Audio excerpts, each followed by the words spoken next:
Le nouveau président de l'Assemblée nationale camerounaise est décidé à effacer les traces de son prédécesseur, et ce dans un bref délai. Pour y arriver, il prend des décisions qui s'apparentent à une forme d'humiliation contre Cavaillé Yéguié Djibril et ses anciens collaborateurs.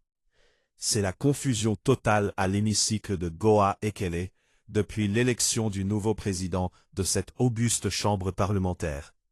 La situation a subitement basculé, créant un climat délétère empreint de suspicion, de trahison et d'infidélité entre deux acolytes d'hier. Dans le camp de l'honorable Cavaillé Yéguié Djibril, personne n'en revient au regard du changement brusque de comportement de celui qui, pendant des années, était considéré comme l'homme lige, ou plutôt l'homme à tout faire, du païen sortant. Notons d'entrée de jeu qu'au soir de son élection, Théodore Datuo, nouvel homme fort des lieux, a procédé à la passation de service aux environs de 20h30. Dans la même lancée, ont suivi les nominations de ses directeurs de cabinet. Lors d'un tête-à-tête avec son prédécesseur, il nous a été rapporté que les deux hommes ont eu un échange peu amical au sujet de 3 véhicules, parmi lesquels une Mercedes nouvellement acquise pour un montant de plus de 500 millions de nos francs.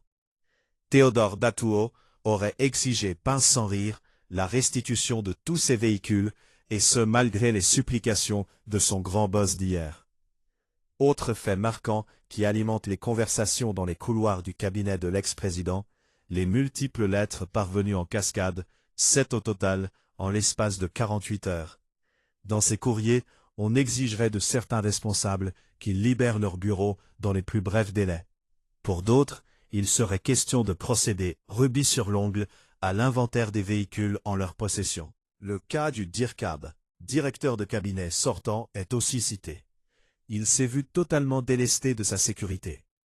Plus surprenant encore, le coffre-fort que ce dernier détenait aurait été vidé de son contenu sans laisser de traces. Le coup de massue asséné au PAN sortant reste néanmoins l'injonction, sans aucune indulgence, de libérer la résidence de fonction. Il faut noter qu'une équipe de techniciens est déjà à l'œuvre pour mettre cette propriété à neuf. L'homme est un loup pour l'homme, et la politique est un jeu d'intérêt.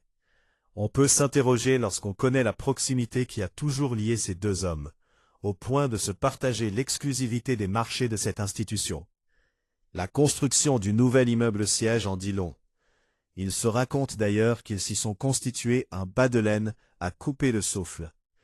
Dans un pays sérieux, des enquêtes seraient ouvertes, et Théodore Datuo, tout comme l'homme qui a trôné à la tête de l'Assemblée nationale pendant plusieurs décennies, rendrait gorge de leur gestion opaque et scandaleuse.